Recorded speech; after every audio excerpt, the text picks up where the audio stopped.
We talked about that there are many nationalities there and a lot of Western European people, and of course they also want to keep the connection with their roots. And they want to travel, and as we know that traveling by plane, it's not the greenest.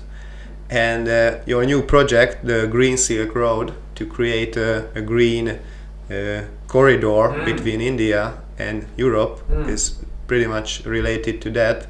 And I read somewhere in some of your articles that actually 30 years ago that was still an existing and very most popular way to get to India. Yeah, there was the hippie trail, no? Yeah. And it went over Afghanistan. Yeah. You could hop on a magic bus in Amsterdam, and 1 month later you'll be in Delhi. Wow. That was your first. No, I didn't. I was not old enough. I think it's more like 40 years ago already. Okay. So I'd like to revive that route. Yeah. It's a little tricky because there's the Middle East in the middle. Yeah. And politically speaking, that's it's challenging to go through those countries. But so we're trying, and we like to invite anybody who wants to come to India to do it over land. Especially if you apply for your visa as from the West, I think it's a lot easier than we tried from the East, and we managed most of it. So I mean, I'm here, so I didn't get stuck halfway, but we didn't get a visa for Pakistan. And I don't know that it's going to be really easy to do that in the future. So right now I'm thinking of maybe a route around Pakistan, like by boat from Mumbai to Dubai, and then from the Gulf you can take a ferry to Iran, and then from there it's all easy. Yeah. So in Iran, public transport is amazing. They have amazing buses. And then you can go by bus from Tabriz to Van, and then you're in Turkey, and then again there are amazing buses. So this time it took me about 5 weeks, but it was also because I was taking it really slow, and I spent lots of time to visit intentional communities along the way, and schools, and we did some environmental education activities with kids. And it was very interesting, and I think it could be it could be a very educational trip also for families. So I do intend to bring my kids next time up and down, and then we can form our lives around it. You know? If I talk to people, they say, well, 5 weeks, I don't have that much holiday, and it's just too much time. My hunch is that we can redesign whatever defines our holiday. If it's your job, you can redesign your job. If it's your house, you can redesign your house. If we are serious about climate change, I think we should seriously look for alternatives to flying, and we need to walk our talk. It's the entrepreneurial way. Why would you take matters into your own hand when it comes to food or clothing, but not transport? And we know that flying is screwing up the planet in ways that we're still learning about. Like I did a course with kids in our primary school on climate change, and we realized that cloud formation, for example, high clouds, we haven't really understood yet how that works, but early signs are that it's more devastating than we thought. And there are very few clues that say, oh, actually it's less risky. And we're talking here in Holland about enlarging Schiphol and building a new airport in Lelystad, and it's exactly the opposite of what we should be doing. The problem is with the transportation, that it has been corrupted for more than 100 years heavily. And if we see that Tesla is coming now with their electric cars, nice, but there were already cars 150 years ago. And now again the blame and everything, the costs or the difficulties go back to the average people who were totally kind of driven by this very one-way technological track since the 19th century. So that's why it's like, okay, what should I believe or what should I do? I mean, it's so difficult. I don't think it's difficult at all. I mean, we know that flying is way more polluting than any other means of transport. The science is not very difficult. What is difficult is adapting your behavior. Yeah. But I don't think we need to learn more about why it's a problem. Yeah, it's not about the problem side, but the demand part is also generated pretty aggressively.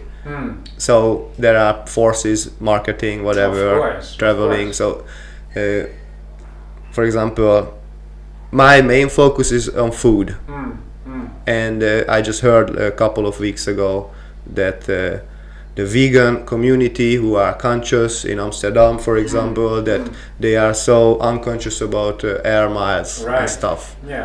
And like, and then it's again the blame. However, we should be happy that at least someone is taking care of what they eat and shift the market on one side. But if you again put a group of people in a caste, let's say, that you are not that conscious, then so I'm saying that from all sides we are so surrounded with these choices, and this is just crazy, because maybe some people don't have five weeks to go to India, but maybe if they fly there and have a spiritual experience after 2 weeks with a very deep meditation, they come back and gonna take their life a totally different route with some impact. So that's the strange part of it. Sure, but I think it's dangerous to go for this postmodern everything is relative mode, because there are hard boundaries, right? There is a biophysical ecosystem which has limits, and we, with our human imagination, we can wish away those limits and say, no, but maybe there is another hypothetical reason why I then now not have to change my behavior. I mean, finally, it's the reason why I prefer to believe that is because I'm making it easy for myself to then convince myself that actually it's fine. But I don't need to take this complexity into account. The reality is that it is extremely complex, and yes, we have to work on both the animal rights side and the carbon side and the water side and the social side. That's reality. If we want to live this new life with all these global connections and all this extra information that we are unearthing, we have to deal with it. It comes with all the rights of being a modern informed citizen, the responsibility of choosing and doing less harm, and I understand that it's exhausting. Just today I went shopping and we did buy some non-organic meat, and I was like, oh my god, should I now make a big issue out of this? Or where's the kind of exactly boundary? That's what I'm talking about. These micro decisions, but also with the food, I'm every day busy with the micro decisions, and at some point it's just with also with clothing and almost all this equipment that we're using. Who committed suicide to make this microphone? So try to be conscious. That's the core message, right? Even if it's difficult, if there is a way to skip a flight but go with some other ways of transport, choose that one. And yes, and I think it's so try to act consciously. You just said that no, we're becoming philosophical. I think it's important to make the philosophical practical. Yeah. And I think it's great the fact that we are in this really complex reality right now. It's everything is an opportunity. We can question, like this microphone, everything which is directly around us is an opportunity to learn more about the complex reality that we are a part of, and then learn more about how should we behave. And it's I think it's a privilege, and it's I can see where you're coming from. That you're saying that it can be exhausting. So let's make it not exhausting. Let's make it fun, and let's make it not so black and white that you if you choose to be a conscious consumer or citizen, you then have to do everything perfectly. Or at least if you are a tourist and you have a destination, then go there with a specific purpose, not just to stick in an all-inclusive hotel for 7 days. Yeah. Because then it's another way. Like I really choose my destinations why I'm going with a purpose, and then there's another question: what way of traveling I'm going to choose? But it's there is another thing, this very touristic mindset, just to go somewhere, just to not be in your environment, and that's the very interesting thing. Now it plugs in the Green Silk Road, that it can be a touristic attraction on some level, but more like the conscious tourism. And I had some guests already who have been at the Santiago de Compostela, which is a pilgrimage. Yeah. And I'm wondering how the infrastructure could be built for this kind of masses of people, because the tourism itself is also so harmful for nature, with all of these hotels and all of these stuff. And normally when you leave your normal environment as a traveler, you have super high costs, and you are exposed to the sometimes not just the kindness of the nice intentional communities, but other people who wanna rip you off. So I just wanna drop this line or this thought that maybe that kind of infrastructure, what they have at the pilgrimage with this very low cost accommodation, that would be maybe an idea to think about if we wanna create this.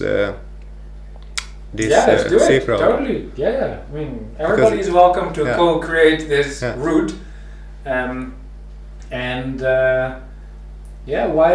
Why does traveling have to be only a negative impact thing? It can also be a positive thing. Of you bring something of your culture and something of the place that you visit, you take it along to the next space. So I think the role of the outsider is potentially very beneficial, and of course too many outsiders is also not healthy. There has to be some kind of a balance. But yeah, I think it's early days. I think 20 years from now it'd be great if we would have internship programs, for example, where people stay for 6 months or 9 months or a year, and they can really taste and smell something of the local context, and then they can make more relevant and appropriate exchanges. Often with this traveling, it's just there's a lack of time. Everybody's in a hurry, and therefore the exchanges don't really go deep enough. But my dream of this Green Silk Road is that it's more of a slow, more deep kind of exchange. Nice. Yeah. So thank you very much for all of your stories. It was amazing to hear and to see that there is because Wachama is originally Wageningen change makers, and you are kind of marking all of the requirements to be a change maker. So you are the quintessential Wachama guest too. So thank you very much. Thank you. Ciao, ciao. Wait. Say hi to the people. Hi to the people. Ciao, ciao. Bye bye.